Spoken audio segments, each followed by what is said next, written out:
Yes. Roll call, please. All right. Yeah. Molly. Sure. Chair Gary Delvo. Here. Vice Chair Matt Schuler. Here. Debbie Dean. And Alder Kathy Hankus. Maybe on her way. Steve Rubens. Yep. Melanie Parma. Here. All right. And Renita Robinson. Anita, excellent. Excellent turnout. Fantastic. Thank you. Approval of agenda, please. Motion approved. Steve? Debbie? All in favor, signify by saying aye. Aye. Opposed? Motion carried. Minutes from May 13th. Motion approved. Second. Steve and Matt? All those in favor, signify by saying aye. Aye. Opposed? Motion carried. First thing on the agenda is a public hearing.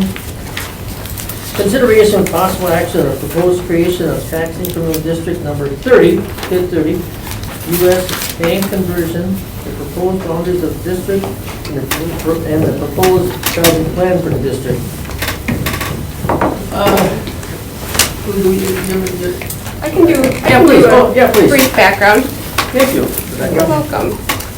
So we are proposing today two TIDs. We'll start with TID 30. That's the U.S. bank conversion. It's a proposed rehabilitation and conservation TID for the U.S. bank redevelopment on the corner of 425 Pine Street, the corner of Pine and Madison in downtown Green Bay.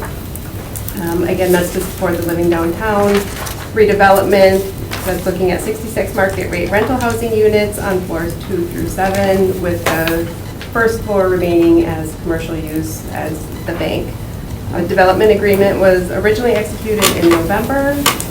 That included the first and second floor as commercial and the remaining floors as residential. That has since been amended in April, as you recall, to include more residential units on floor 2.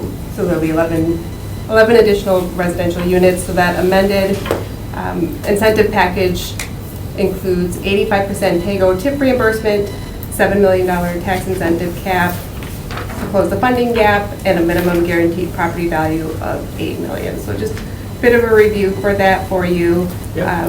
We've been working with Ellers, our financial consultant. We've taken a look at the developer's pro forma, determined that yes, this project does meet the but-for test per Wisconsin statute. So we are here today to have a public hearing to allow interested parties to comment on this potential TID. We do have Ellers, we have Harry Allen from Ellers on the line, and he has a brief slide deck to share with the group to delve a little bit more into detail on TID 30. Do you just want to open it up, or? I don't think we need to for a public hearing, do we? We went in for a public hearing. I don't think we did for a consultant to speak. We need to open it up for consultants. For Ellers? Yeah. No, not necessarily. Okay. I don't have any comments, questions for them at this point in time, so I think we're going to open up the public comment. So is there any public comment in regard to the consideration of possible action on the proposed creation of tax increment district number 30? Is there any public comment in regard to the consideration of possible action on the proposed creation of tax increment district number 30? Yes, please. So on behalf of the Downtown Business Improvement District, so Downtown Green Bay Incorporated has reviewed the plans of this proposal, recognizes the building has been largely vacant since Shriver built a new corporate headquarters in our downtown, and the plan is impressive. The local developers who are making an impact have a great record of bringing housing to our community throughout Brown County, and so we would like to show our support. We're very eager to welcome additional residents to the downtown. It's a market rate product. The views from the upper floors of this building will be stellar, and have a high degree of confidence that this will be a successful project. Excellent comments, thank you. Is there any other public comment in regard to the consideration of possible action on the proposed creation of tax increment district number 30? If not, we will close the public hearing. Thank you, Rebecca. You're welcome. Thank you, Jeff. Excellent comments. Number 2, Consideration of possible action of proposed creation of tax increment district number 31. One Astor, proposed boundaries of the district and the proposed traffic plan for the district. This is not a public hearing, though, is it? No. No, this is, Yep. Okay. This is. this is a public hearing. Oh, it is public hearing. Yes. Okay. Rebecca, you want to kick it off again, please? Sure, absolutely. So for this proposal, we're looking at 1031, 1 Astor. This one, unlike the other one, is proposed to be a blight district. This one is located near South Adams Street and East Mason Street on the southern end of the downtown district. It's about 5.5 acres that will be supporting actually 2 development projects. One, of course, being the 1 Astor Holdings. That plan is to construct 125-unit market rate multifamily development, and then also the redevelopment for Fire Station 1. We do have a development agreement in place for the 1 Astor project that includes 80% PAYGO and a $4.5 million tax incentive cap to close that project's funding gap. And Matt is currently working on negotiating a development agreement for the fire station. That's the background. We will, I'm sorry, anybody else have any comments? Okay. We will open up for public hearing, consideration of possible action on the proposed creation of tax increment district number 31. Kevin? Yes, thank you. I thought you might ask. Have been watching the 1 Astor development for many years. A lot of literal groundwork has been done there by the previous intending developer. While that's not located in the downtown business improvement district, the product that is being introduced there and the residents there will have an easy walk into the downtown area, will contribute just as much as any other resident in downtown. So therefore, we'd be in full support of that. The property nearby, which is FD number 1, is in the downtown business improvement district. Historic building, great opportunity for a mix of uses. And so we fully support the creation of the TIF to support both of those developments. Okay, excellent, thank you. Is there any other public input in regard to consideration of possible action on the proposed creation of tax increment district number 31? Is there any other public input in regard to consideration of possible action on the proposed creation of tax increment district number 31? If not, we will close the public hearing. Thank you. Thanks, Rebecca. Appreciate it. Regular business. Consideration of possible action on a resolution establishing the boundaries of and approving the public plan protecting the district number 30 U.S. Bank conversion. That is Rebecca, do you want to just have Ellers go through yeah. his presentation, which is a little more detailed? Sure. Okay, well, make a motion to open the meeting, please. Second. Okay, all those in favor of opening the meeting, please signify by saying aye. Aye. Aye. Opposed, we are open. Is that Jeffrey? Harry. It's Harry. Okay, okay, excellent. Please give us your presentation, please. Yeah, sure thing. So Rebecca covered a lot of what I'll go through at 10:30, so I'll go through this at a bit of a higher level, but if we can move to the first slide. So 10:30, this is a proposed in need of rehabilitation or conservation district. So the primary finding when you're establishing a district under that finding is that at least 50% of the area needs to be deemed as in need of rehabilitation or conservation. In this case, it's a single parcel tax increment district, and the entire parcel is deemed as in need of rehab. This is a rehab of an existing structure, so that's why this was done under this finding instead of the blight finding, given that the structure will be maintained and it's just being rehabbed on the interior. So creating a district of this type means it'll have a 27-year maximum life. That's 27 years of tax incremental collections. So we can go to the next slide. We've covered this a little bit, but the primary cost within this district will be to provide a pay-as-you-go development incentive for the conversion of that U.S. Bank Tower to residential uses on floors 2 and up. So that existing development agreement for the project has a cap on the incentive of $7 million, and it's structured as a pay-as-you-go. So what that means is the developer has to come in, rehab the building, create additional value within the district. That additional value translates into incremental collections within the district, and a portion of those incremental collections will be reimbursed to the developer over time to get them to the market rate return that is necessary to undertake the project. So this is really finding that the but-for test is met here, because outside of this incentive being provided, there's not a market rate return to undertake the project, and the project just wouldn't happen at all. So the city has done a pro forma review of the developer's numbers, and that's how this pay-as-you-go incentive was arrived to. This is just a quick summary of what the project costs are contemplated within TID number 30. So that primary one is a pay-as-you-go development incentive, and then the district will incur annual costs for audit requirements, state filing fees, any staff time that's assigned to the district. So in total, we're estimating around $7.5 million of potential project cost within the district. And then just give you a little bit more background here on what that project is. So located at 425 Pine Street, this is a partial conversion of the existing tower to residential, so floors 2 through 7 being converted into 66 market rate apartments. On an equalized basis, this is estimated to add around $8.4 million of value to the district.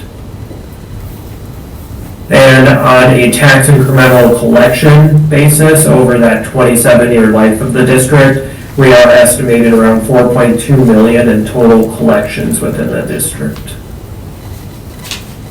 And then the cash flow, where we take all of the revenues in on the left, so that $4.2 million of incremental revenues coming in over time. There's no planned debt issuance or any other revenues coming into this district, so really the only revenues is that incremental revenue stream. Then we have the pay-as-you-go development incentive, which is structured as it is spelled out within the development agreement. So over time, we are estimating that if the district's open for the full 27 years, there would be around $3.6 million in reimbursements under that agreement. So you'll notice that falls pretty far short of the $7 million cap agreed to in that incentive. So let's say we're in 2053, and the only amount that's been paid out is that $3.6 million, and the district is closing in 2053.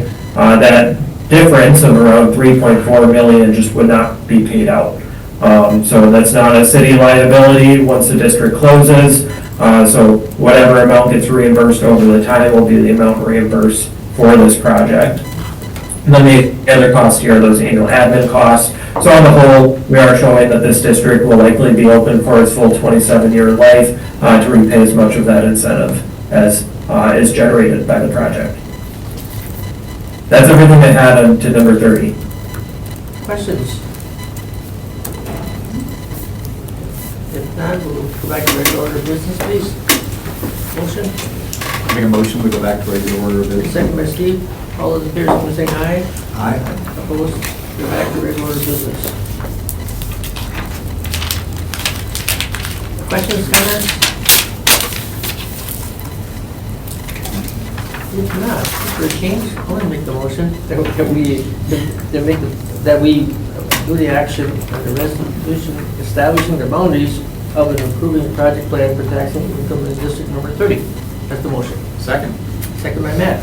Questions or comments in regard to the motion? If not, all those in favor of the motion, please signify by saying aye. Aye. Opposed? Aye. Motion carried.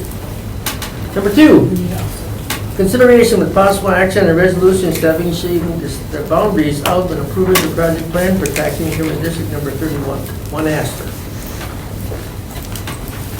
Do our presentation again? Yes. Make a motion to open the meeting, please.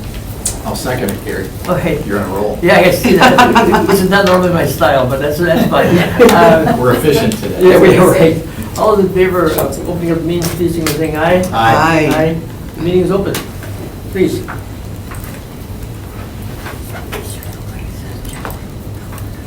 Awesome. So we can go to the next slide here, and we'll start talking about tax income in district number 31. So this one is going to feel very similar to what we just talked about in TID 30, except this one is being considered as a blighted area district. The main reason that this is a blighted versus in need of rehab or conservation is because there really aren't existing structures for the majority of this area, but it is, there are difficulties with getting the site developed and qualified as blighted under state statute. So we went through and analyzed the different parcels, and we found that all of the parcels being added to this district do qualify as blighted under different portions of that blight statute as detailed within the project plan. In total, we need to find that at least 50% of the total area being added to the district is designated as blighted. In this case, all of the parcels are designated, so the only thing that isn't is the right-of-way territory being included. So that's 78% of the area would be designated as blighted, so we exceed that 50% requirement. Much like TID 30, this one will have a 27-year maximum life as well. And then this is being created, much like TID 30, to fund two pay-as-you-go development incentives. So the first one is to One Astor Holdings for a 125-unit apartment complex. That is per an existing development agreement. And then the other project that's known at this point is Fire Station 1, the conversion of that building to a mixed-use building, including restaurant and office space.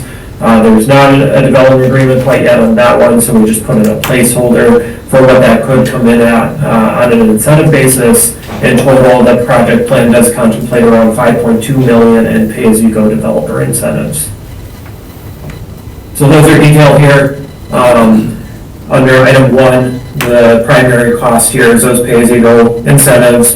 So One Astor Holdings, per that existing development agreement, that does have a cap of $4.5 million.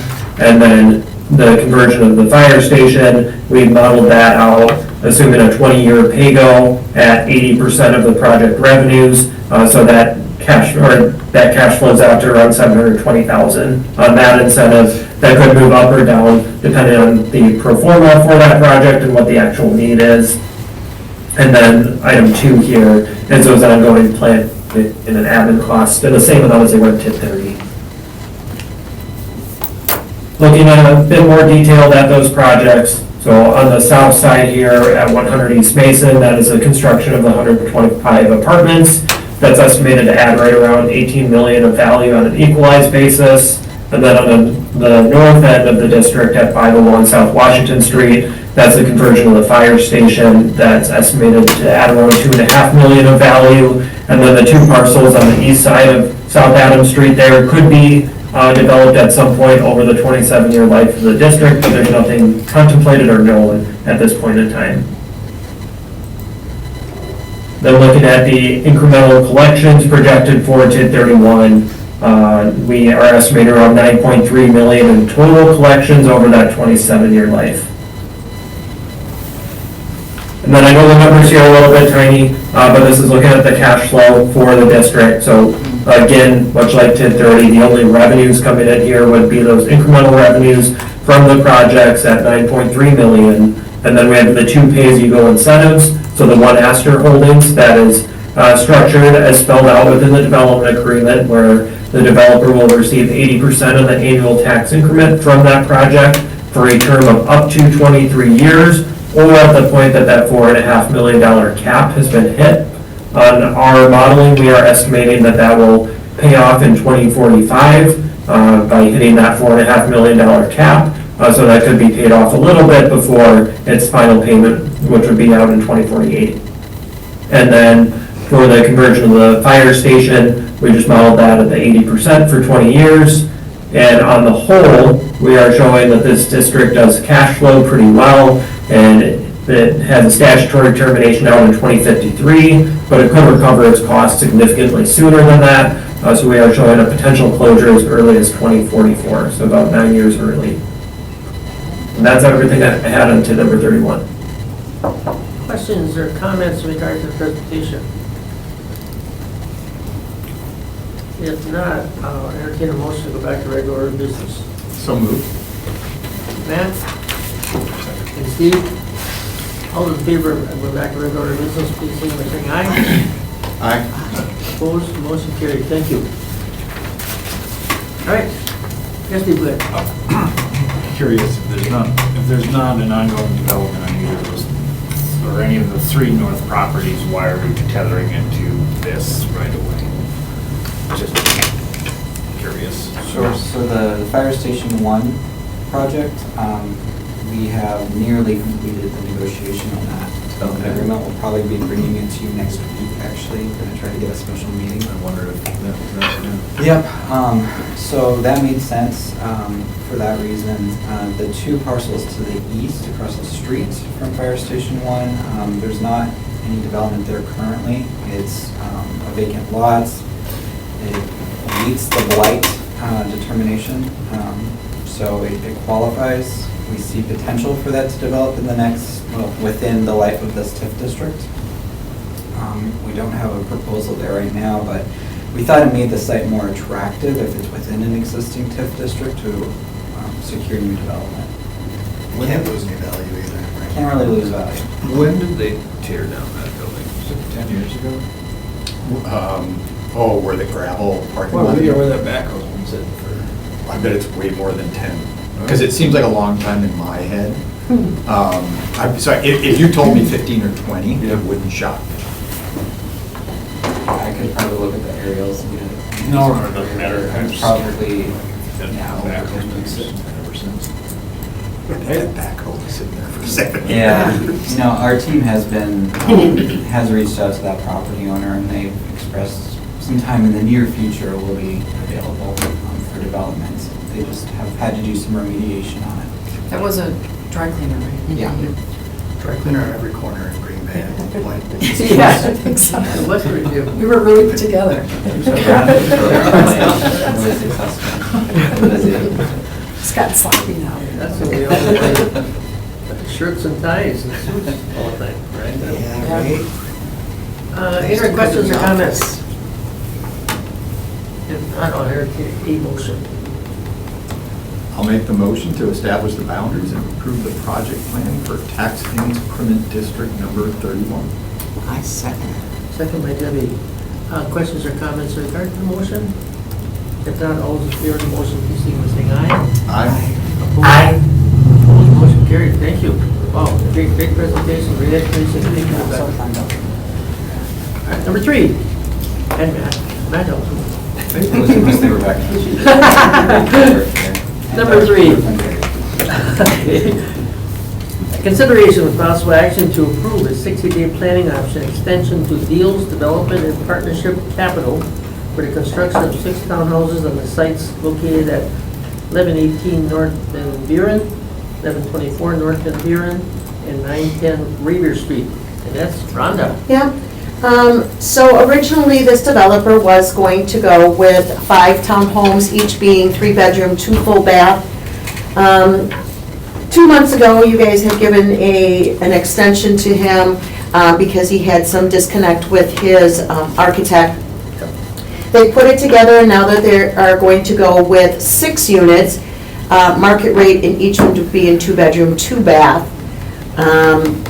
He is asking to purchase the property for $35,000, but at this time, since he's gotten his preliminary design and site plan in, he would like a 60-day extension so that he can firm up those final architectural plans around the rest of the building and firm up his financing. So, even though he's offering $35,000, we would be giving him 60 days to close the deal. To close up that and firm up his financing for the actual bill. Yep. Okay. How long have we been under various planning options? With him, his first one was in January, and we gave him a 90-day. Then there was a 60-day extension because of his architect. He's gotten all that stuff in. He's asking for another 60 days. I'd be fine with extending 60, but I'd like it to be like, this is it. Is there, Yeah, That's the last one. I'm in agreement with that. in general, and I guess I'm asking Cheryl, Matt, and Rhonda, you guys feel good about this project? Yes, looking at the design of it, looking at the actual site plan, we've had our planners review it and stuff like that, and I can say that based on what he's provided and his architect, Becker, has provided, we feel confident in it, and that's why we feel confident in asking for the 60-day extension. I run these through the ringer. Yes, But please. we like our real estate team, right, and there's been communication with the developer, they've been working with us. So Okay. I think there's a level of confidence with the team that we've added this additional time, which is good, so. We feel positive about it. Okay. Do you feel acceptable to say this is it, 60 days is it? Okay, everybody feels comfortable with that? Yes, absolutely. I heard a motion. I would make the motion that we approve a 60-day planning option extension to Deal Development Partnership Capital for the construction of 6 townhomes at 1118 North Van Buren, 1124 North Van Buren, and 910 Reaver Street. Okay, motion by Matt, second by Debbie. Questions or comments in regard to the motion? Do you just want to add, it's up to you, that this is it, this is the last extension? You don't have to in your motion, I'm just saying, I would, but I'm just saying, you just want to. Yeah, I'm very comfortable saying, and yes, and we see this as a final. You go on with that? Final. Okay. Any other questions or comments in regard to the motion? If not, all in favor of the motion, please signify by saying aye. Aye. Opposed, motion carried. Thank you. Number 4, we'll say this, we will. Consideration of possible action to approve a 1-year development agreement with Greater Green Bay Habitat for Humanity to develop a 1.5-story single-family home on the site located at 1305 South Chestnut Avenue, along with a home funding request for $9,970. Thank you, Gary. And actually, I'm going to take team this one with Rhonda. Rhonda put together the development agreement, so she'll present on that. And then if you have any questions regarding the home request, I'd be happy to answer those. Yep. So this is a 1.5-story home, single family, to be occupied by a owner occupied. This is located in the same district as their Broadway builds, which are all zoned the special purpose residential light industrial.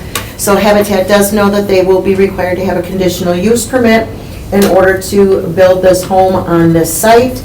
They are offering to purchase the property for $15,300. In addition to purchasing and developing this site, they are asking for a home fund request of $9,970 to assist in the funding gap to make the project affordable.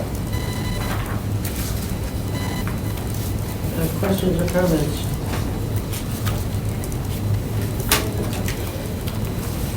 If not, I will entertain a motion. Make a motion to approve. Steve, I'll second. second by Matt.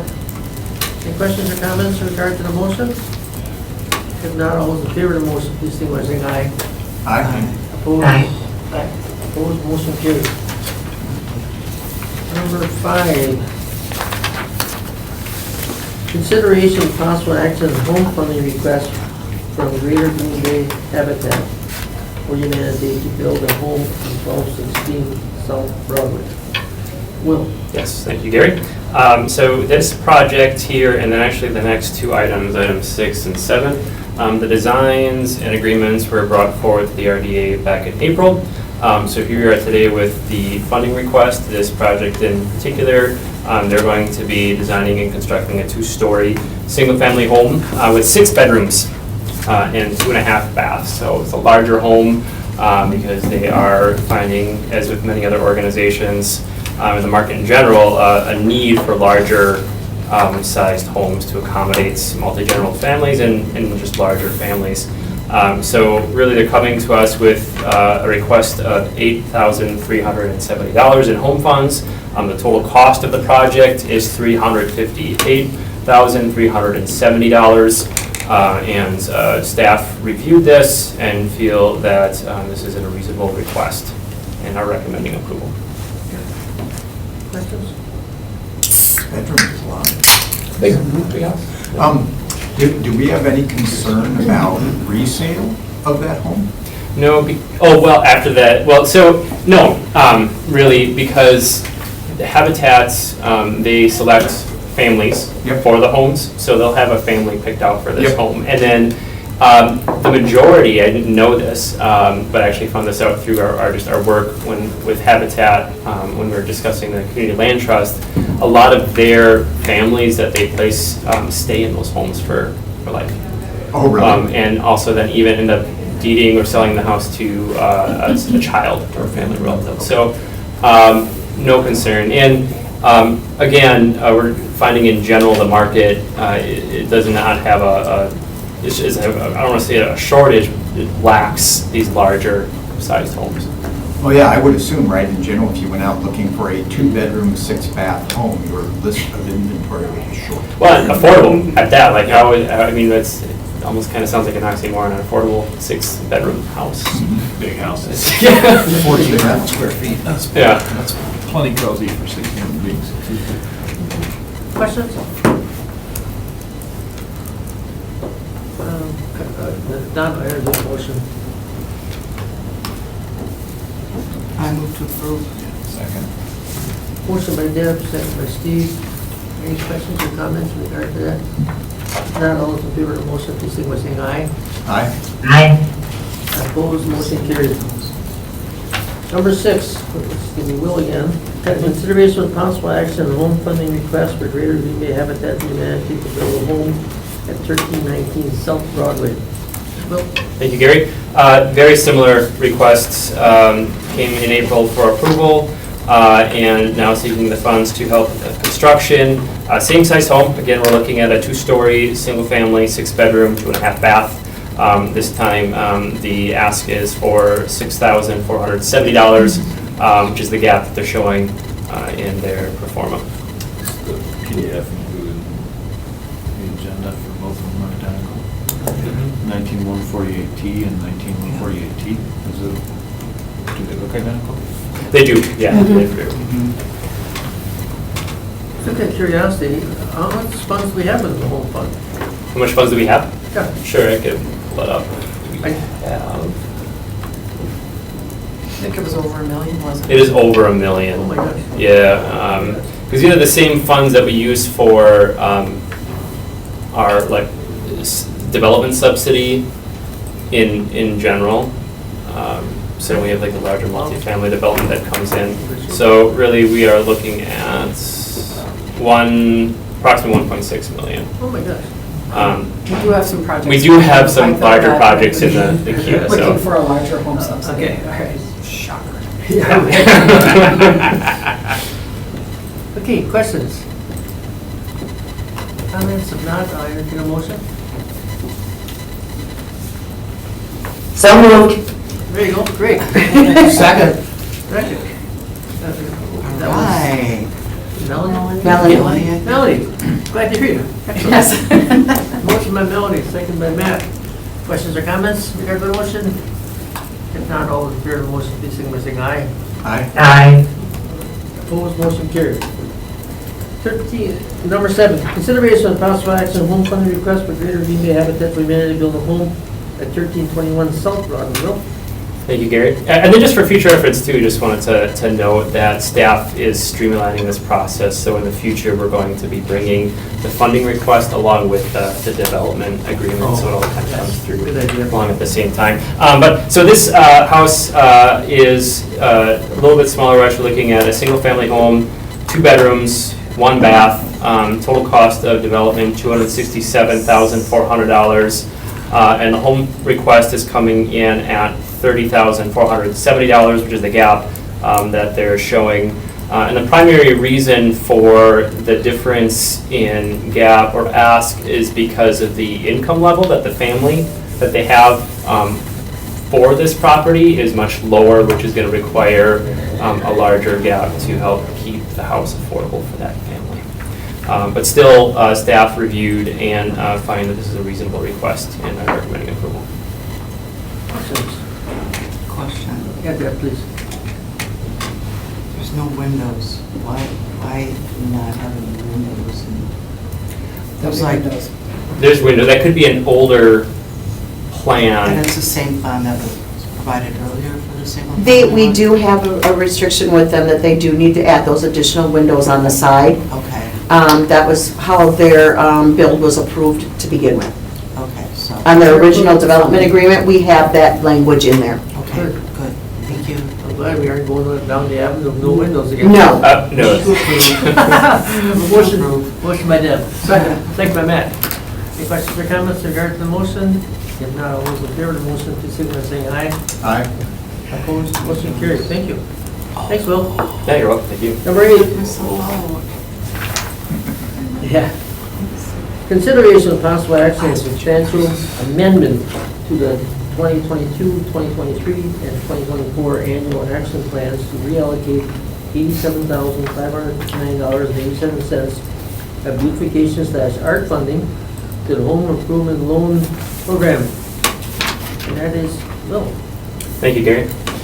So just to provide some background to this, every year, just about every year, for our budget for community development block grant funds, we set money aside for beautification.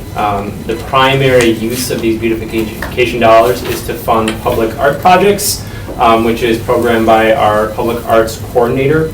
And as some of you know, we still have not filled that position yet. And we are, getting halfway through the year here, where we need to be cognizant of how much money we're carrying over to the next program year. And we're concerned that just because we don't have the staff capacity at this point to program these funds, that we're going to have too much funds to carry over. So what we would like to do, and what we're asking to do, is to transfer these funds to our home improvement loan program, which is always very active and has not had any issues spending down the funds. So I've been working with NeighborWorks Green Bay, who administers our home improvement loan program. And right now, they do have a queue of loans coming to their loan approval committee, and they are actually reaching the end of the funds that they currently have available. So there's no concern that they'll be able to not spend these dollars within the period of time to meet our timeliness. So again, primary reason right now we want to transfer these funds is because we do not want to exceed the limit that we were allowed to carry over to the next program year. Good comments. Questions or comments? None. I will entertain the motion. I will make the motion. A second.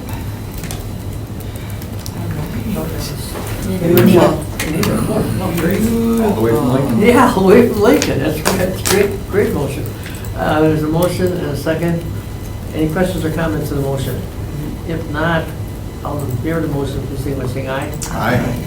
Aye. Opposed? Hey, we got Nebraska involved. That's great. Chairman, would you mind if we would move this community trust up to the top of informational?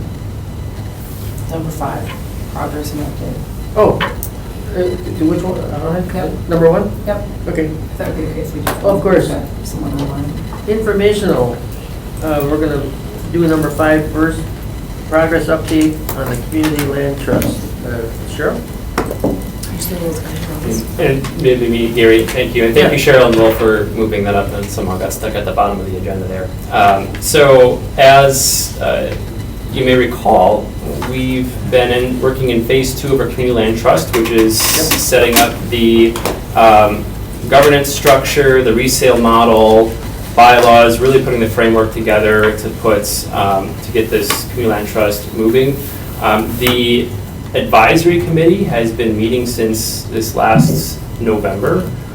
This advisory committee, which we have some members here, Debbie Dean is a part of that committee, with Noel Halverson as well, and a number of other community members across both the private sector, public sector, lending community, workforce developments, really a broad sector of community members to help us put together this community land trust.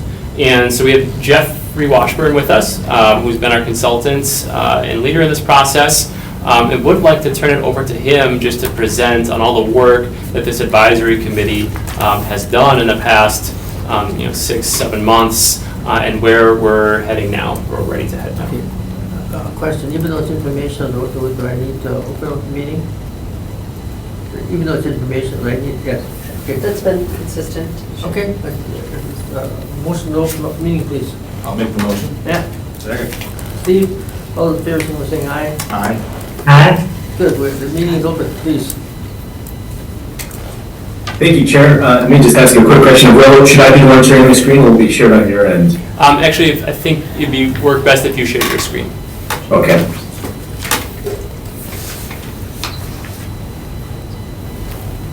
Thank you. And just to verify, you all are seeing that? Yes. Yep, wonderful. Thank you. Thank you, Mr. Chair. Thank you, members. Great to see you again. If you recall, it was almost a year ago, back in July, that had come forward with a recommendation to all of you to move forward and proceed with essentially the planning of a community land trust for the Green Bay and surrounding area. At that time, I shared with you all that in taken on numerous stakeholder conversations up until that point in time, so the names of those stakeholder conversations are listed here. And the recommendation coming forward was to move forward and evaluate how to move forward with the community land trust under essentially the support of Neighborhoods Green Bay. We still had to wrestle with AMIs and specific geography and also what the resale formula was going to look like for the community land trust. But I wanted to bring this all up, given that it was a good 10 months ago since the last time I was able to present to all of you. Just a quick refresher, I think it's always good, and for many folks, you can't get this enough, especially if you're not familiar with it. But just a reminder of the way that most community land trusts work is that community land trusts bridge the difference between, in the ownership sense, what a household can get a mortgage for and the cost of housing or purchasing a home. The typical investment made by the community land trust is somewhere between 20 to 50% in most cases. In exchange for that investment, the land trust does take title to the land or retains title to the land, which takes title to the structure or the home that sits on top of the land. In consideration for this investment agreement of the land trust, the homeowner also agrees and signs onto a ground lease. And the two big terms of that ground lease are that if and when the household ever goes to sell, they agree to sell to another income qualified household, and they also agree to some sort of resale formula that's going to keep that home permanently affordable for future generations of buyers. So, coming out of the last RDA meeting, Will, Noel Halverson, myself, started conversations with a whole bunch of folks in the community to see if they'd be willing to serve on the advisory committee. And so in front of you, you'll see the list of individuals who served on this committee. That the first meeting started back in November, and then we essentially just concluded with the last meeting a few weeks ago. I just want to pause and now have the opportunity to work with several communities across the United States, and I was struck by the high level of attendance. At almost every one of these meetings, everybody was showing up, and if they couldn't, they were sharing why they couldn't show up, and they were always looking for the notes and or the recording of the meetings. And I just want to give acknowledgement and appreciation to the folks that serve on this committee, because it's one thing to say that they're going to serve on it, it's another thing to really do so. And so everybody on this list was really, really engaged in those conversations, and just wanted to speak to that. The next two slides that follow this one are just a summary. I won't go through all of these, but you'll get a good sense of all the things that the committee discussed and wrestled with, and several meetings. We went deep and we finally were able to move through a number of items, but you'll see kind of the content that this advisory committee worked on and pushed through to get us to the other end of what we're presenting here today. Stop here for a couple seconds. Again, I'm assuming you'll have copies of this PowerPoint presentation for your reference. And that took us up until early May was our last in-person session there in Green Bay. And again, I shared these data points with you in the initial report to you, but just a refresher of what we were starting with, because I think it is contextual to what the resale formula was that was selected by the advisory committee. You'll see here historically what the median incomes in Green Bay have been over the last almost 35 years, median home values, as well as, conservatively speaking, what a household at 100% of median income could reasonably get a mortgage for. And so if you look at that far right column, you'll see that for the bulk of the history in Green Bay, homes have been relatively affordable for households at 100% of median income. And so if you're seeing a negative red number there, that means that relative to income, homes are actually affordable in the community. If there's a positive number, that would suggest that a gap was needed to fill the difference between what a household at 100% of median income could get a mortgage for and the actual cost of a property in Green Bay at that time. So that gets us through 2023 in this slide. But if we project that forward and say, on average, we knew that incomes were increasing at 2.7% and home values were increasing at 4.1%, and if we just take the average mortgage interest rate, 30-year mortgage interest rate, we can, within some reason, predict that unchecked, and if we keep those same averages, the gap is going to grow from $40,000, $45,000, $50,000 today to upwards of over $270,000 25 years from now, if we just believe that, the home values are going to continue to outpace incomes. So that's part of the premise for why we're having this conversation with the Community Land Trust, is to say, how do we start to build up our stock of permanently affordable housing in Green Bay? So we took those averages, we took some assumptions as it related to median home values and incomes that are in that upper left-hand column here on the screen, and then we plugged them into a spreadsheet and started to utilize some assumptions, which you'll see on the upper right-hand side. And so we assumed, let's just say on average, the base median income increase is 3%, and then our base median property value increases 4%, and we'll go with the 6.75%, be a little bit more conservative, given where interest rates are today. We'll start plugging these into these formulas and testing them against different market conditions that are listed here on the bottom of the page. So we'll look at these different resale formulas, both fixed rate and appraisal-based resale formulas. We'll also look across different periods of time to see how the Community Land Trust resale formula would hypothetically react and function in different market scenarios that included property value increases of 2%, 4%, and 6%. Out of that, and we're just looking at the fixed rate resale formula comparisons, in the highlighted column here, you'll see, and part of the reason I'm bringing this up is this was the journey, and this was what the committee spent several meetings on, was trying to figure out what is the right type of resale formula that is durable over a whole bunch of different market scenarios that we don't know we're going to be. And ultimately, the group landed and is recommending a 2% fixed rate resale formula for the Community Land Trust in Green Bay. And the way that would work, I have an example here, is let's just assume a home property selling in Green Bay for $350,000, and there's a household in the community that can only get a mortgage for $220,000. So the Community Land Trust has been able to secure $130,000 in what we call an affordability investment. At closing, the buyer's bringing their $220,000 mortgage, and the Land Trust is bringing $130,000 in affordability investment.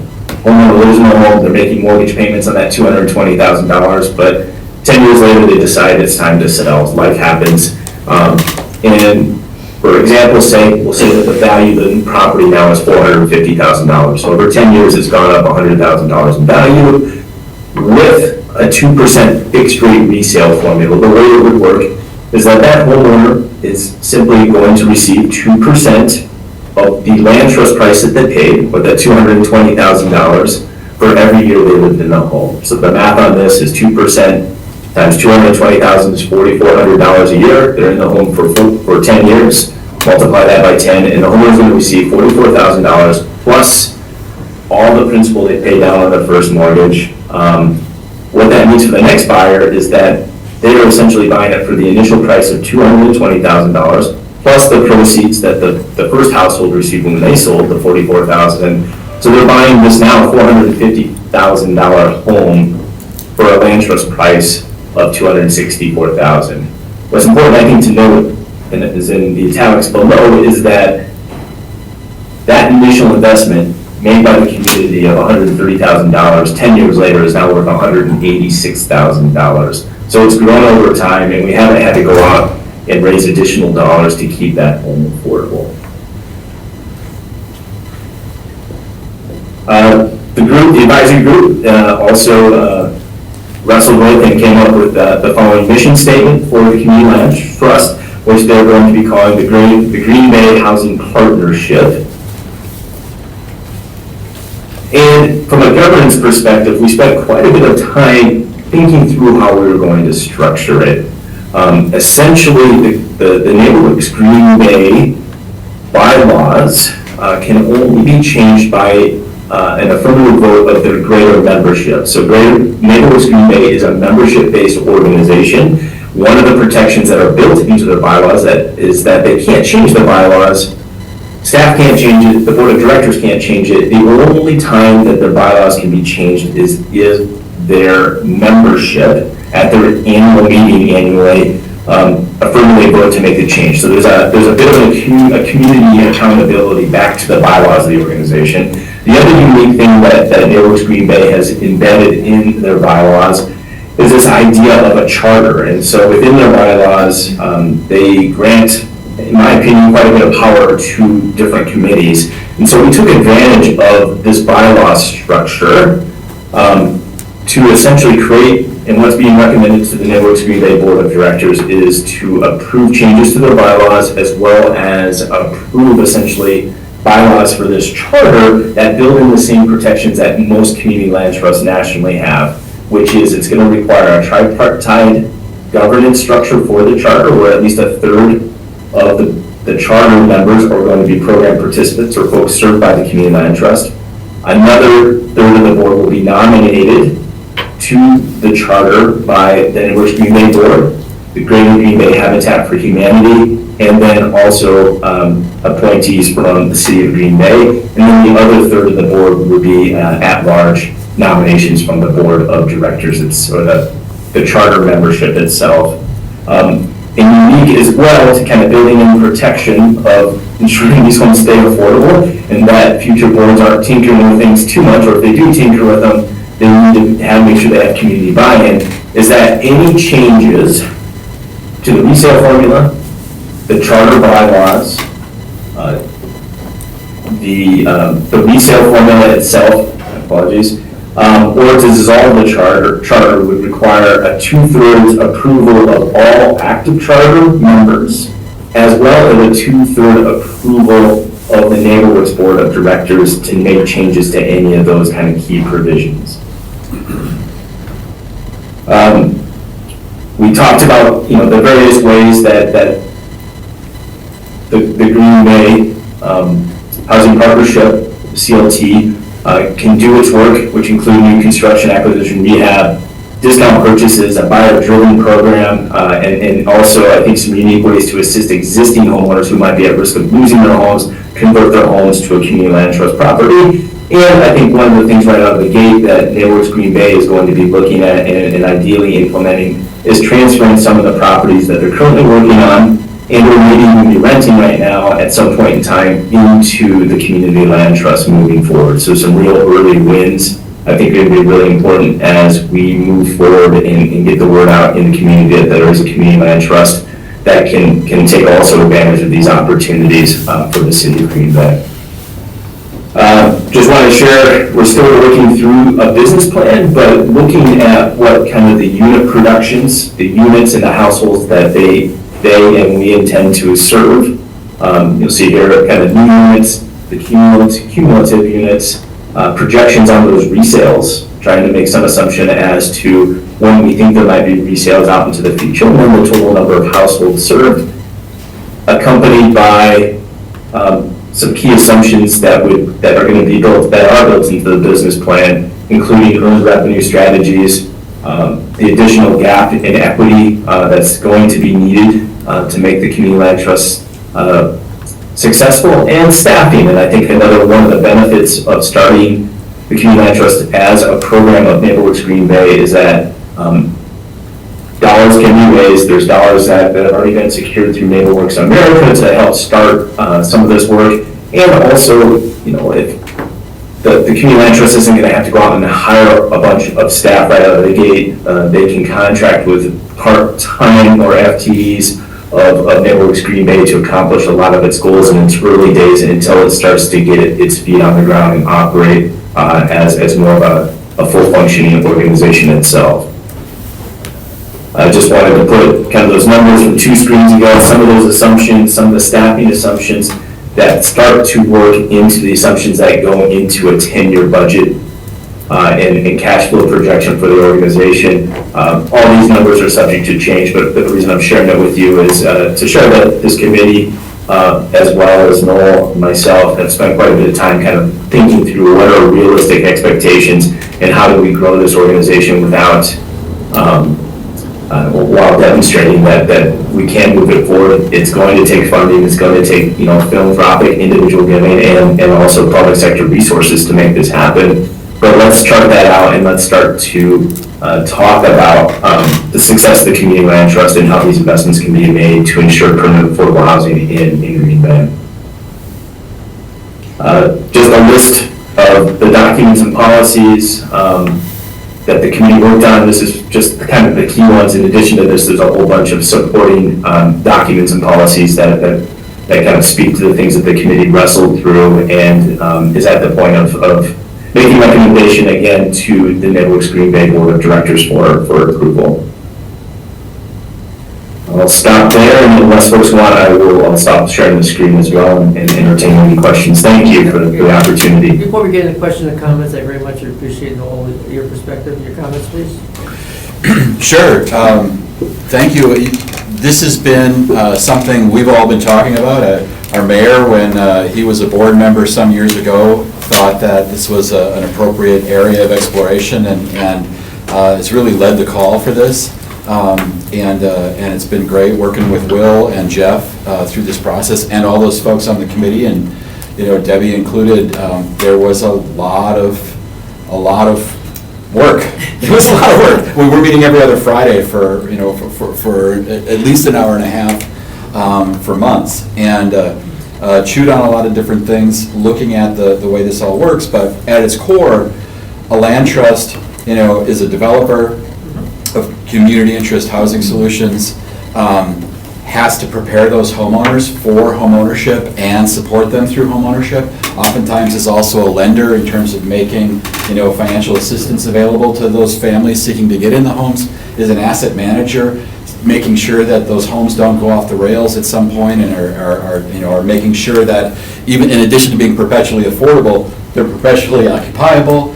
And just working in a context of engaging with the residents who are served and being governed in a large part by the voices of the community as they're participating. All of those things are statements that are true about NeighborWorks Green Bay before we developed the land trust. And so that was one of the reasons why I thought it made such great sense for us to explore this model, but then embed it and create it as a program of NeighborWorks Green Bay. So our board has been discussing this. Jeff presented at our May meeting, and we've got committees reviewing those bylaw revisions and the charter documents and things like that right now, with intention to review those and implement that plan.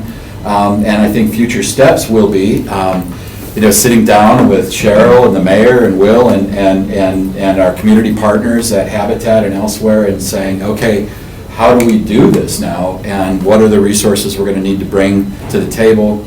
I think for us, you see us building homes all the time for infill lots that we get from the city, and some of those homes are going to become trust homes in the future.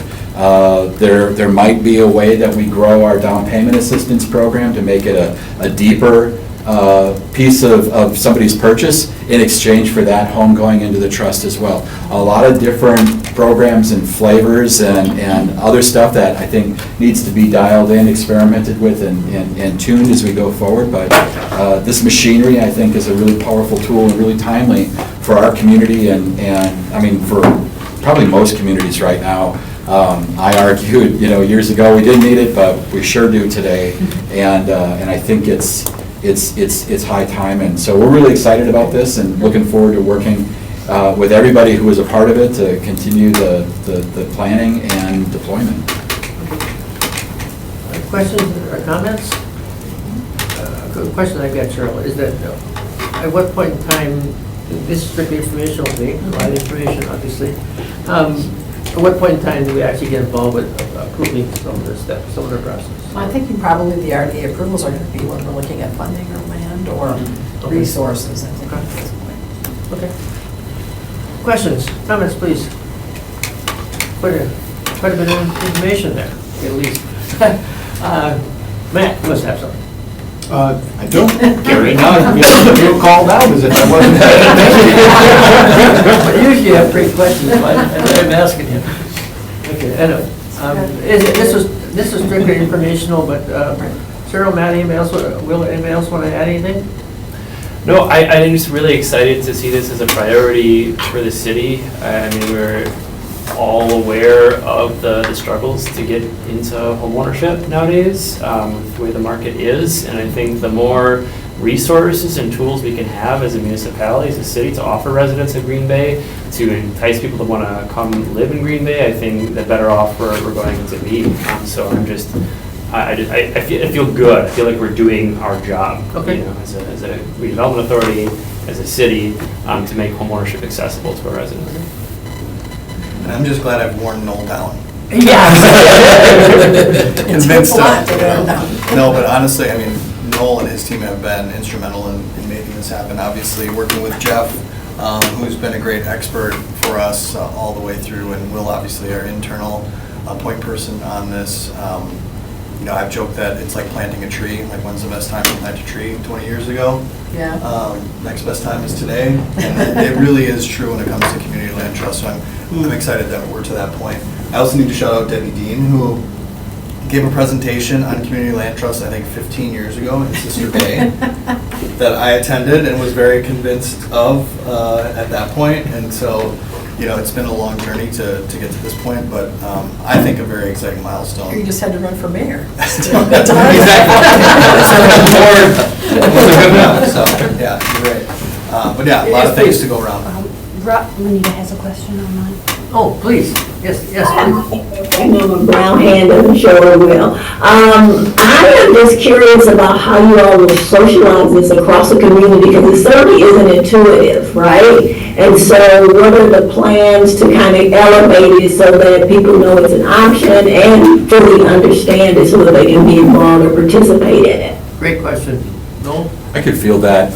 Well, one of the things we can do is seek support from some of our partners who've stepped up actually with a grant to help us on the marketing aspect of the Community Land Trust, because it is odd. You know, one of the messages that we say, because some folks are like, well, what do you mean you're going to restrict the appreciation that I get to realize when I sell the home? Isn't that part of, you know, the American dream? I get to cash out and, you know, get whatever it's worth. And you wouldn't be a homeowner but for this program. If you can compete in the conventional market for a home, the land trust isn't for you. The land trust is for you if your only other option is to be a renter for the rest of your life and never build equity or wealth for yourself. This is a way to get started in that process. We have some limitation on what that appreciation is you get to realize, but that means that the next family and the family after that and the family after that get an affordable home. And that is forever.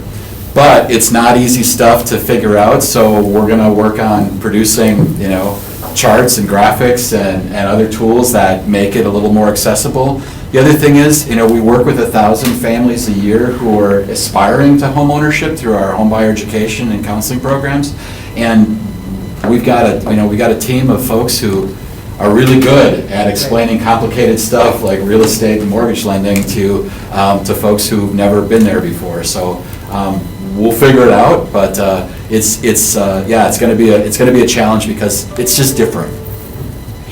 Any other questions or comments? If not, thanks Jeff, Noel, Will, the mayor, everybody's comments are very much appreciated. I'll make a motion to go back to regular order of business, please. Steve and Deb, all in favor, signify by saying aye. Aye. Opposed, motion carried. Thanks everyone, great comments. All right, informational, number 2. Well, I didn't have questions, well I did have some questions, but they're all answered. Number 1, actually. Oh, yeah, I'm sorry. Yeah, that's right, we started number 5. Sorry about that.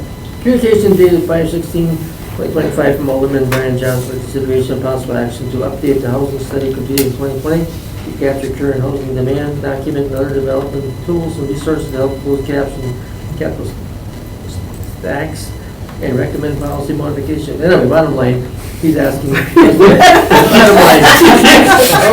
not sure how about, I went there. I just wanted to report out that we actually did hire MSA. Okay. They're the company that did the original housing study Yes. for us. We've hired them under contract to update the housing study, and we're expecting that back September 15th. Fantastic. Oh, that's good, that's good, very good. Thank you.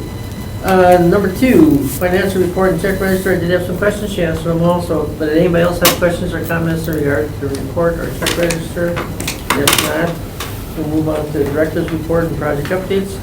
So I just wanted, again, to turn it over to the mayor a little bit, maybe if you want to mention the old files. Oh, yes, And then, please. can I just say this? Yes. You know, Yep. I've worked under a number of mayors, and this one got it done. And it was seriously.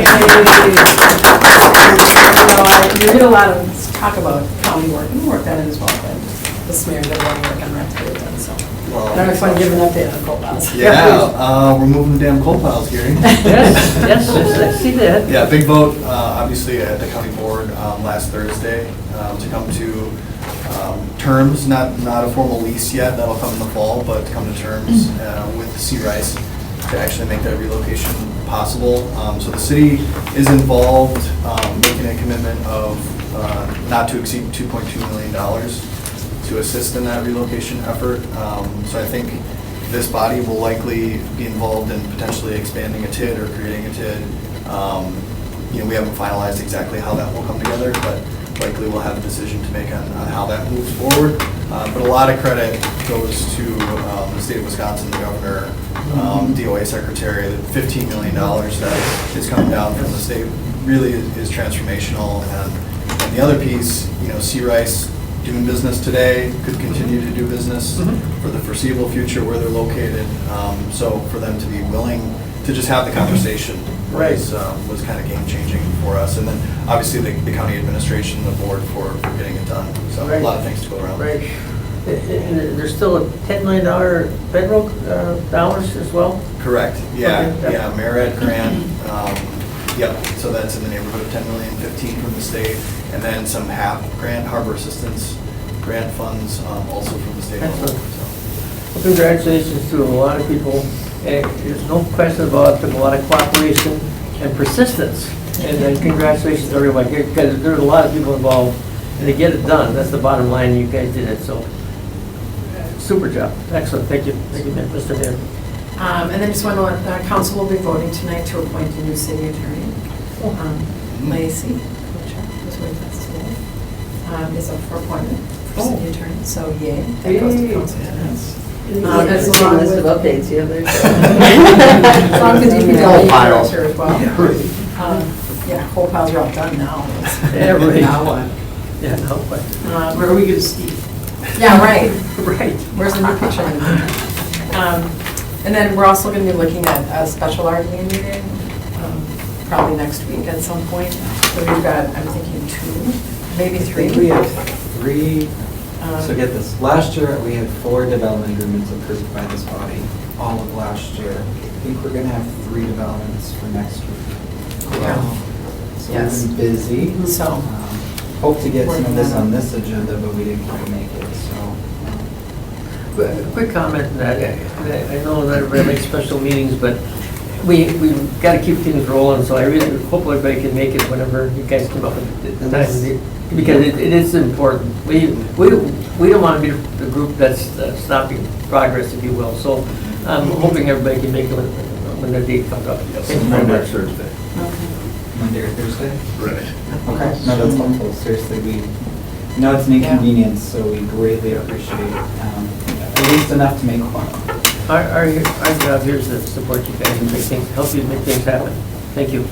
And then we handed out the sheet here. As always, Questions? as always, after you review this, if you got questions or comments, please contact Cheryl. I think there was a title transfer that Matt is probably interested in, right? I didn't want to bubble them out. Transfer, right? No, Rhonda? yes. We transferred. Oh, our shower and Schumacher. I was thinking like title with inside, I'm like, oh, yeah, shower and Schumacher. It's sold, it's gone, it's transferred. No longer sitting home. Excellent. Yes. Wow. 2 great things. Yeah, good thing. Yes, it is, it's a good thing. Jeff brought churros in for that. All right. That's That's all it? I've got. Yep. Our next meeting is July 8th, but before we leave, Jeff, Leah, Brooke, Jeff, please. Just a quick one, the summer rec card, all the fun events take place. Just to remind us all the impact that the programming in the downtown district has on development and residential interests. A ton of things happening in the Broadway district. This is downtown and Old Main Street. Some of you might remember the Summer in the Park concerts that took place over Jackson Square years ago. Obviously, events run their course, but we are going to have a Jazz in Jackson. It's a Thursday lunchtime concert with Kevin Van Ness. Everyone loves Talk of the Town. So we're going to try to really encourage downtown employees. Go catch lunch, bring a bag lunch, enjoy the activation of the park on that day. We kick off Fridays on the Fox concerts this Friday evening. We are in disbelief at what the weather people are saying, but we are hoping that that kicks off. Cougars always bring more than a few thousand people out up to the city deck. And the impact that that has on nearby businesses, you all know, is huge. And I just kind of comment that in the Main Street district, you may have seen these opening. Maybe you haven't been there yet, but the best churros on Main Street are at Meche's. They are in the former Flowerama space, so check that out.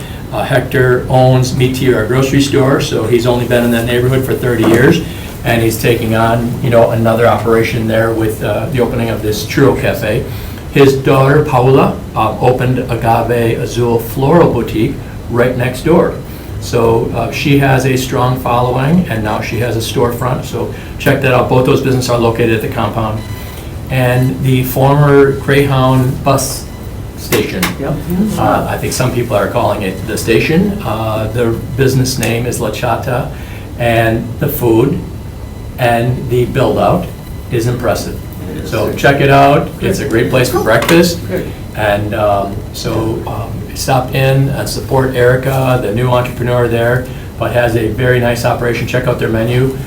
You'll be very impressed by the quality of food that they're producing. Fantastic. Thank you. Leah, please. Yeah, Office of Violence Prevention, and Rebecca was involved in that, with that as well. Also focusing on the military and western area. And last night they had a great party, very well attended, even despite rain. So, but there's things happening all week, business visits, and talking about just improving the connections and neighborhood connections. And then we also started our summer market on last Thursday was our first day. So every Thursday we're still in the old Shopko parking lot. And we have now gotten all of the preliminary permissions to move forward with fundraising for a permanent farmers market site, which would be a partnership with the city at Murphy Park. Excellent. So that's exciting. Deb, you have a question? I don't have a question, I just have something for Oh, Neighborhood Association update. Can I do that? yes, please, go ahead. Okay. So our our concert series at St. James starts on Tuesday. And every third Tuesday, this Tuesday we have Big Mouth. Next month we have Carbon Road. And then August we have Michigan Sugars. So third Tuesday of the month, St. James. Let's get that bandstand activated. Okay. Brooke, Brooke on? No. Okay. Renita raised her hand. Yeah, I did. And so I just wanted to bring Juneteenth into the room. Saturday, we're having our 8th annual Juneteenth. We have lower volunteer participation this year, I'm the coordinator. And so if you all haven't figured out what you're doing for Saturday and want to make an investment in the community, we sure would appreciate you, especially attending the event, but also volunteering. And so the volunteer link can be found easily on the website, and just want to invite you all for a really good time. Enjoy these. Very good, thank you.